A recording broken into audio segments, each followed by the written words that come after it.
Assalamualaikum warahmatullahi wabarakatuh. Nama saya Muhammad Intan Nasri, NIM 25011110037. Di sini saya akan melakukan tugas dari manajemen pemasaran. Pertama, nomor satu, menurut bisnis dictionary, sistem informasi manajemen adalah pendekatan yang terorganisir untuk mempelajari kebutuhan informasi manajemen organisasi di setiap tingkat guna mengambil keputusan operasional, taktis, dan strategis. Cara kerja sistem informasi manajemen dimulai dari pengolahan data, kemudian disimpan dalam database terpusat di mana informasi dapat diakses dan diupdate oleh semua orang yang memiliki wewenang sesuai dengan tujuan mereka. Selanjutnya, kenali dulu pesaingnya, pesaing langsung dan pesaing tidak langsung. Adapun analisisnya yaitu SWOT atau disebut dengan stake, weakness, opportunity, dan threat. Kamu harus mencatat kekuatan, kelemahan, peluang dari ancaman dari pesaing Anda untuk mendapatkan pandangan dalam merancang strategi bersaing. Adapun lagi yaitu monitor strategi media sosial pesaing. Monitor media sosial pesaing sangat membantu saat menyusun strategi bersaing. Dapatkan informasi detailnya, mungkin seperti jenis media sosial yang mereka gunakan, jenis konten yang diberikan, hingga keterlibatan para pelanggan pada media sosial bersaing. Selanjutnya, yang ketiga, tentunya proses pembentukan segmentasi dan target pasar sangatlah penting, terutama pada hal yang mengenai pemasaran, antara lain A. Untuk mengetahui kebutuhan konsumen. Masing-masing konsumen pasti memiliki kebutuhan yang berbeda-beda. Anda perlu menentukan target Anda berdasarkan nilai dari manfaatnya. Jika target Anda keliru, akan menyulitkan branding Anda sendiri, karena target pasar yang berbeda tidak akan tertarik perhatiannya dengan branding Anda jika nilai dan manfaatnya tidak sesuai dengan kebutuhan mereka. B. Mengetahui karakteristik konsumen. Karakteristik konsumen target pasar Anda dengan cara mengklasifikasinya berdasarkan kriteria masing-masing konsumen dalam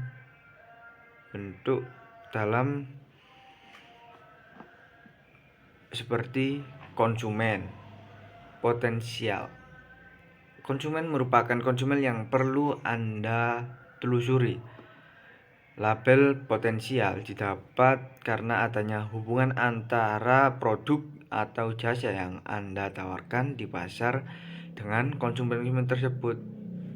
Selain hubungan, konsumen ini memiliki daya beli yang cukup dan dianggap bisa dengan mudah membeli produk Anda.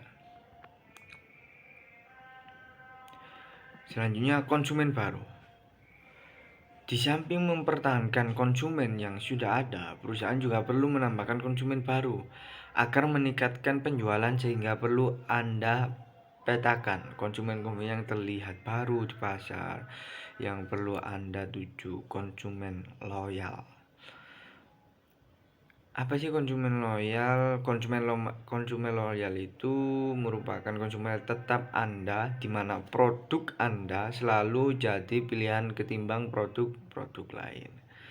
Branding juga masih perlu dilakukan untuk menjaga loyalitas suatu produk. Menganalisa perilaku konsumen, hal yang paling mendasar dari perilaku konsumen. Dengan dilihat dari gaya belanja, ada konsumen yang suka berbelanja di pasar yang nyata, ada juga konsumen yang suka berbelanja online, di mana barang tersebut hanya bisa dilihat dan kemudian diantar. Tentukan teknik branding Anda dengan menyesuaikan beberapa perilaku konsumen. Seperti riset, sangat penting dilakukan sebelum Anda mengambil keputusan segmentasi. Dan target pasar yang ini Anda jangan sampai kesalahan sebelum menentukan keputusan, sehingga hasil branding Anda lakukan bisa sesuai dengan harapan.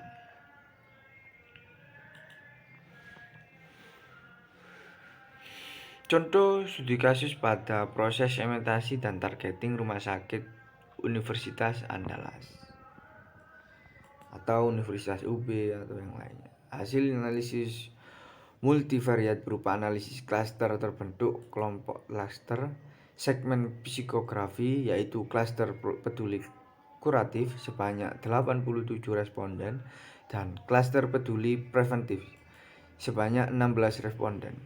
Sedangkan segmen perilaku terbentuk klaster responden pelayanan baik sebanyak 52 responden dan klaster biaya murah sebanyak 51 responden. Berdasarkan hasil penelitian dapat disimpulkan target pasar RS Unan yang tepat adalah pelanggan dengan klaster peduli kuratif.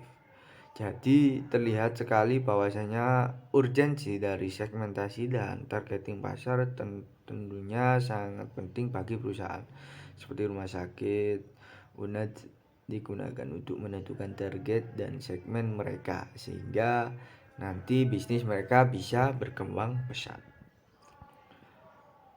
Nomor 4 yaitu langkah pertama apa sih yang Anda lakukan dalam memasarkan produk kedai Bayu ini. Langkah pertama yang mungkin bisa dilakukan oleh Bayu ialah dengan memasarkan olahan ayamnya tersebut kepada keluarganya tersebut. Karena keluarga Bayu berkumpul pada hari itu. Dengan cara ini dapat memasarkan olahan ayam yang Bayu ke lingkup kecil, sehingga nanti dapat memperluas pemasaran dengan cara mulut ke mulut, dengan cara juga dapat memangkas biaya pemasaran. Kemudian selanjutnya Bayu dapat melakukan promo pada awal pembukaan kedai. Dengan ini bisa mengundang pembeli baru untuk membeli produk ayam tersebut. Sehingga nanti jika pembeli tersebut terkesan dengan rasa ayam tersebut, di lain hari mereka akan kembali untuk membeli lagi. Kemudian Bayu juga bisa menentukan segmentasi pasar dan targeting dulu, agar nanti ketika Bayu memasarkan produknya bisa tepat sasaran dan tidak membuang banyak biaya. Bayu juga bisa melakukan pemasaran produknya melalui media sosial yang dimiliki, sehingga nanti pemasaran akan terjangkau dengan luas. Ketika memasarkan produk Bayu juga bisa menambahkan nilai lebih dan produknya, yaitu ayam yang diolah merupakan ayam yang Bayu pelihara sendiri. Bagaimana cara menentukan segmen dan target pasar agar konsumen yang kedai Bayu sesuai sasaran? Jika dilihat dari data yang diberikan, yaitu mengenai harga, cara menentukan segmentasi dan target pasar konsumen dari Bayu, jika dilihat dari harga yang ditawarkan, tentunya ini bukan harga untuk kelas masyarakat bawah, sehingga nanti jika Bayu memasarkan pada kalangan masyarakat bawah, tentunya akan sia-sia. Sebaiknya Bayu memasarkan pada kalangan menengah atas, karena dilihat dari harga yang ditawarkan merupakan harga untuk kalangan menengah ke atas. Apa dan bagaimana saran untuk Bayu dalam menjalankan kedai ini ke depannya? Saran dari saya, ketika nanti usaha Bayu sudah dapat berjalan dengan baik, tentunya Bayu memerlukan inovasi baru pada produknya, seperti tambahan rasa dan olahan. Kemudian juga Bayu dapat membuat paket dengan harga masyarakat kelas bawah, hingga nanti Kedai Bayu dapat dipasarkan secara luas dan menyeluruh di setiap bagian masyarakat. Terima kasih. Mungkin ini saja, mohon maaf bila ada salah kata dan ucapan yang tidak berkenan. Mohon maaf sebesar-besarnya. Assalamualaikum warahmatullahi wabarakatuh.